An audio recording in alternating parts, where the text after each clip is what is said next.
The sons of Noah who went forth from the ark were Shem, Ham, and Japheth. Ham was the father of Canaan. These three were the sons of Noah, and from these the whole earth was peopled.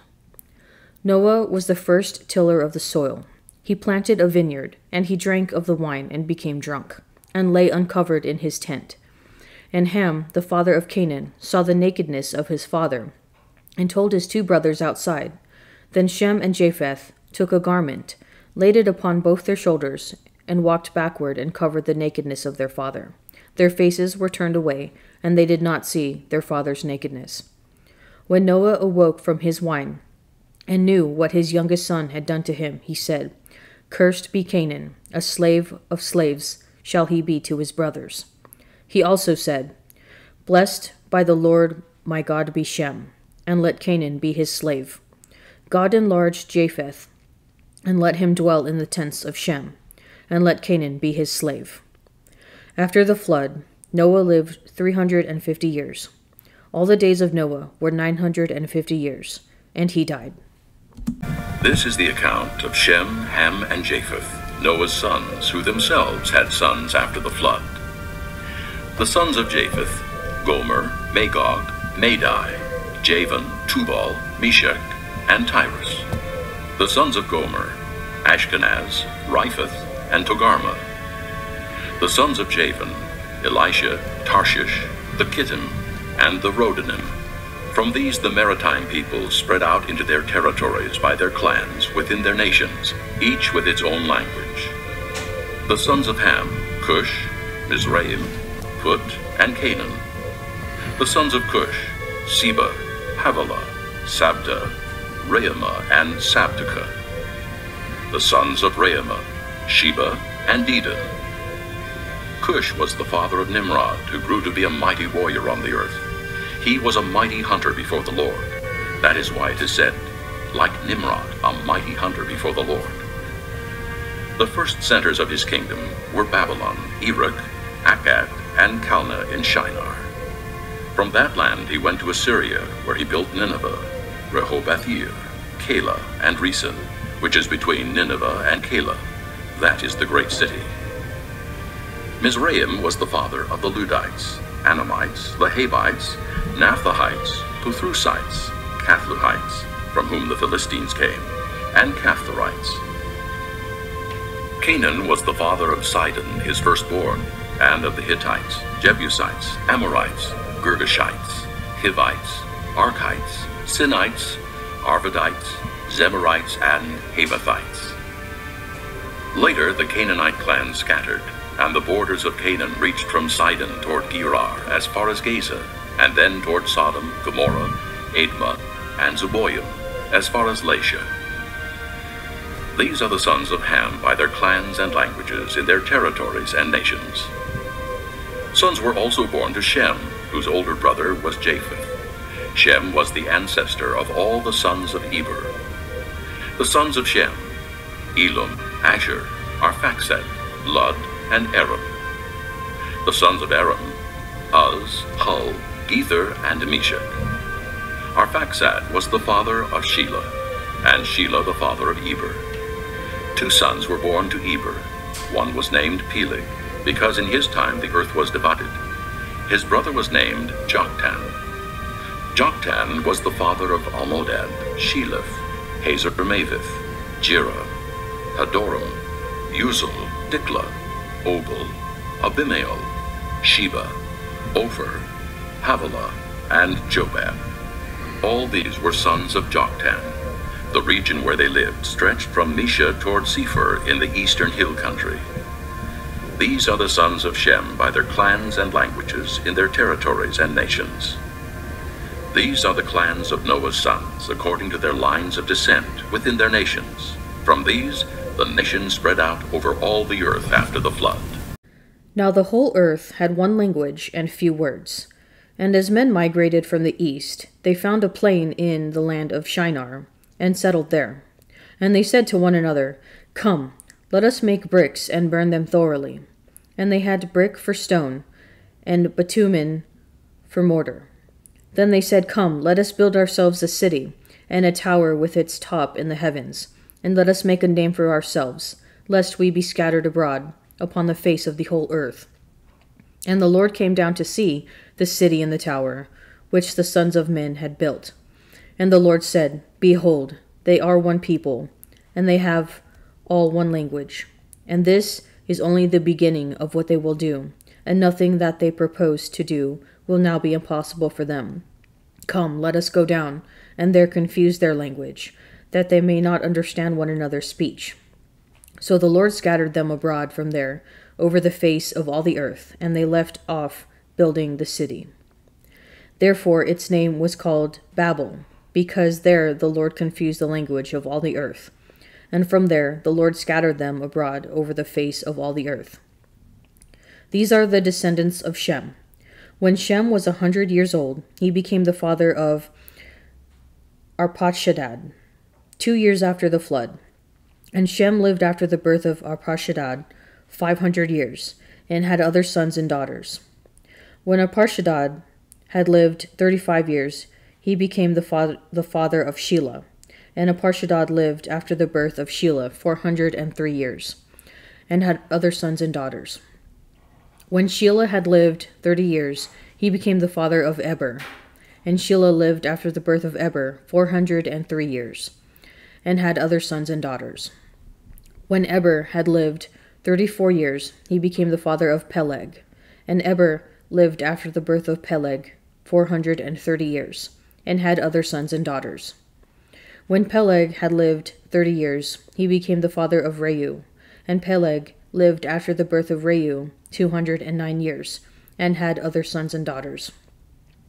When Reu had lived 32 years, he became the father of Serug. And Reu lived after the birth of Serug 207 years, and had other sons and daughters. When Serug had lived 30 years, he became the father of Nahor. And Serug lived after the birth of Nahor 200 years, and had other sons and daughters.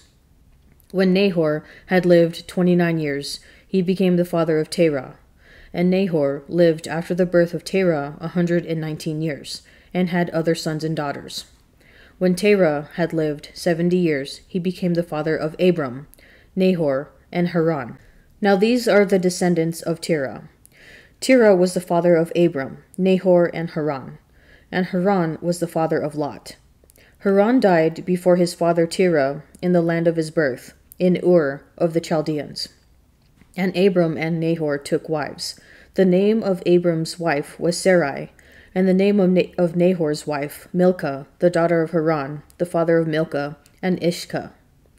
Now Sarai was barren, she had no child. Terah took Abram his son, and Lot the son of Haran his grandson, and Sarai his daughter-in-law, his son Abram's wife. And they went forth together from Ur of the Chaldeans to go into the land of Canaan. But when they came to Haran, they settled there. The days of Terah were 205 years, and Terah died in Haran.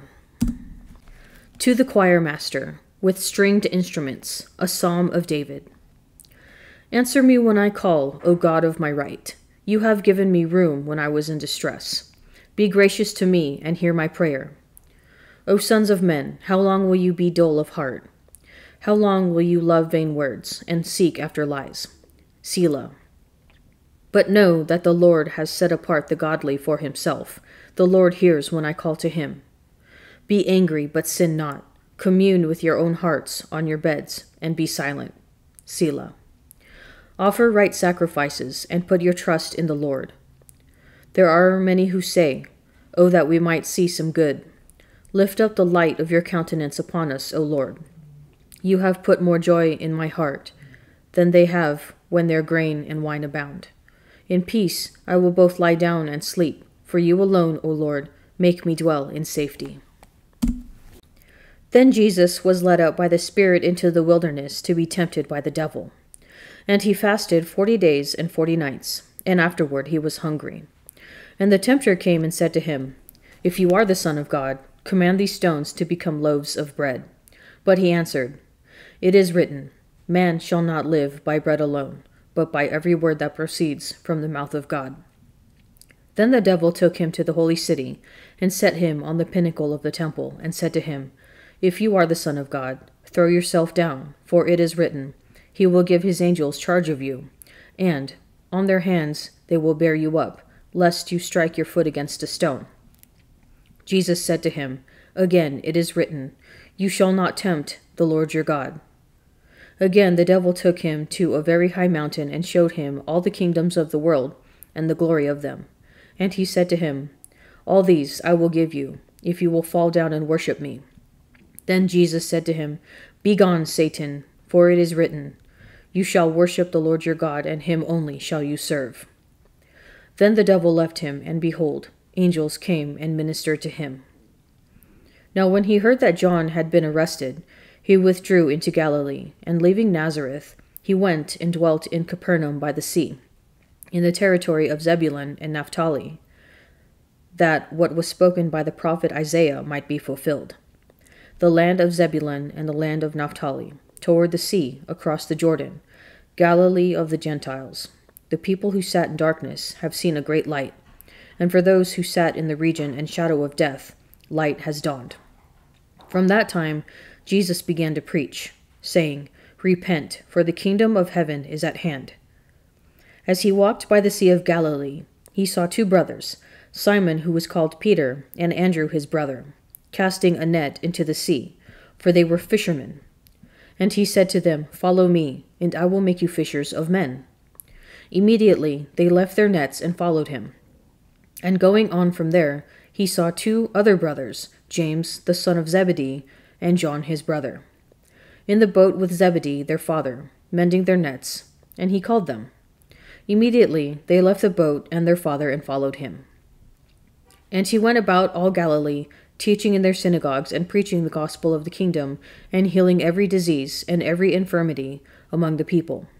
So his fame spread throughout all Syria, and they brought him all the sick, those afflicted with various diseases and pains, demoniacs, epileptics, and paralytics, and he healed them. And great crowds followed him from Galilee and the Decapolis, and Jerusalem and Judea, and from beyond the Jordan. The Tower of Babel is a striking image of human pride, an attempt to rise up to the heavens by one's own ability. God, in a rather humorous way, comes down to see what his rebellious people are up to, showing how far from the heavens their futile efforts leave them. Seeking to make a name for themselves, rather than calling upon God's name, they end up scattered. The fruit of pride and sin is always isolation and disunity. In contrast, Jesus puts aside all selfishness and self-seeking, and withstands the temptations of the devil. Quoting Moses' reflection at the end of Israel's 40 years of wilderness wanderings, Jesus tells the devil and teaches us that the meaning of life is not measured by the accumulation of material comforts and possessions, but rather by love and service of God. Man does not live by bread alone, but by every word that proceeds from the mouth of God. In the midst of his trial, Jesus' prayer unites him to God, and in this unity lies the secret to happiness. In what ways do you attempt to achieve things through your own efforts instead of relying on God?